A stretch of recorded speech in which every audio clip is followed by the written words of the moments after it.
साथियों, भारत दुनिया के सबसे युवा देशों में से एक है।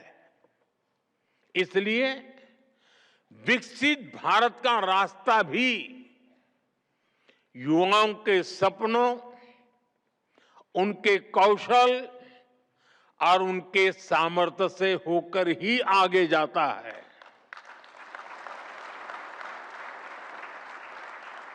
हमारा प्रयास है कि देश का हर युवा अपनी क्षमता के अनुसार जितना आगे बढ़ सकता है बढ़े।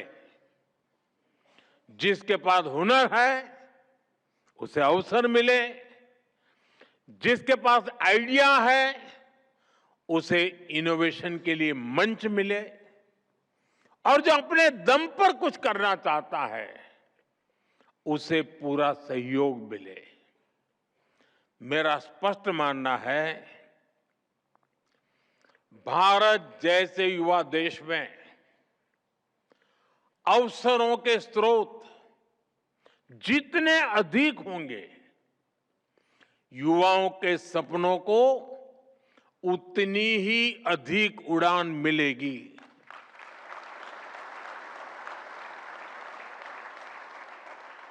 इसी सोच के साथ बीते 12 वर्षों में रोजगार के हर रास्ते को मजबूत किया गया है।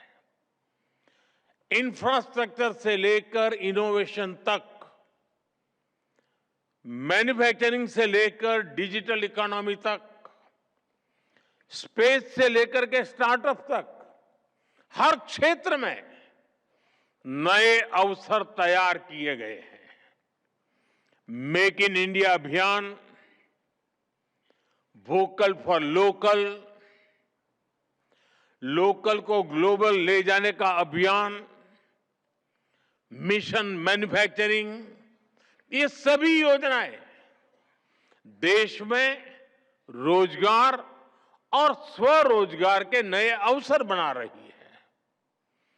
आज गाड़ियों से लेकर मेट्रो कोच, ट्रेन के डिब्बे और डिफेंस के साजो सामान तक अनेक सेक्टर में निर्यात तेजी से बढ़ रहा है, एक्सपोर्ट बढ़ रहा है। ये तभी हो पा रहा है क्योंकि भारत में मैन्युफैक्चरिंग बढ़ रहा है, फैक्ट्रियां बढ़ रही हैं और इसमें काम करने वालों की संख्या भी बढ़ रही है। साथियों, बीते 12 वर्षों में भारत सरकार की जो नीतियां रही हैं, जो निर्णय लिए गए हैं, उन्होंने देश में निरंतर रोजगार के नए सेक्टर्स बनाए हैं। आज इंफ्रास्ट्रक्चर पर 12 लाख करोड़ रुपए से अधिक का निवेश लाखों युवाओं का आधार बन रहा है। मुद्रा योजना के तहत 33 लाख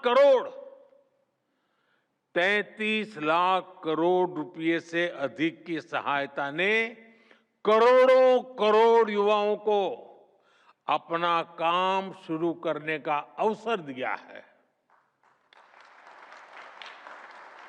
10 करोड़ से अधिक महिलाएं सेल्फ हेल्प ग्रुप से जुड़ी हैं और 3 करोड़ से अधिक लखपति दीदी बन चुकी है।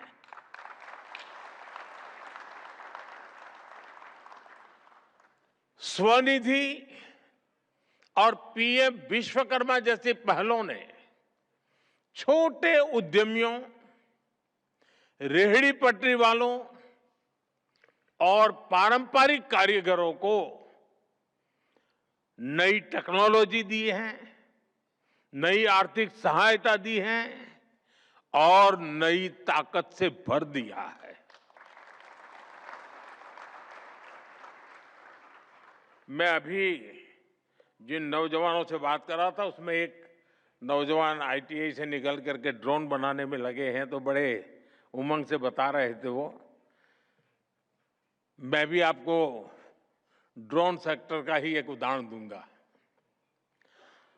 दवाइयों की सप्लाई हो या पेस्टिसाइड का छिड़काव, स्वामित्व योजना में ड्रोन से मैपिंग हो या फिर रक्षा क्षेत्र में ड्रोन का उपयोग, ड्रोन्स का उपयोग देश में लगातार बढ़ रहा है और ड्रोन्स का ये बढ़ता हुआ उपयोग युवाओं को नई नौकरियां दे रहा है।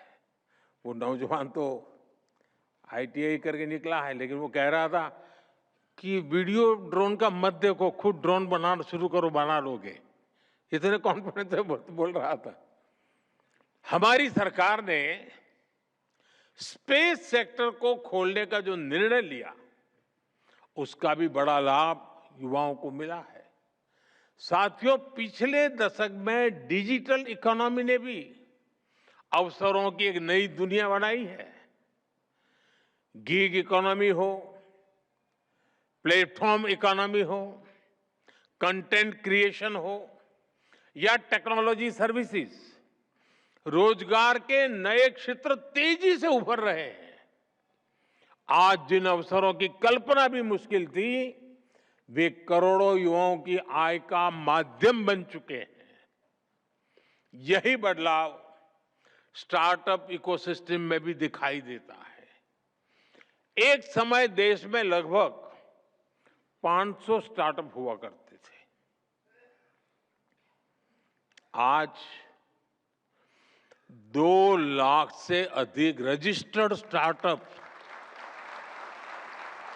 और वो भी देश के हर जिले में आपको स्टार्टअप नजर आएंगे। ये आंकड़े विश्वास देते हैं कि भारत का युवा आने वाले वर्षों में दुनिया की ग्रोथ, इनोवेशन और एंटरप्रेन्योरशिप का नेतृत्व करेगा।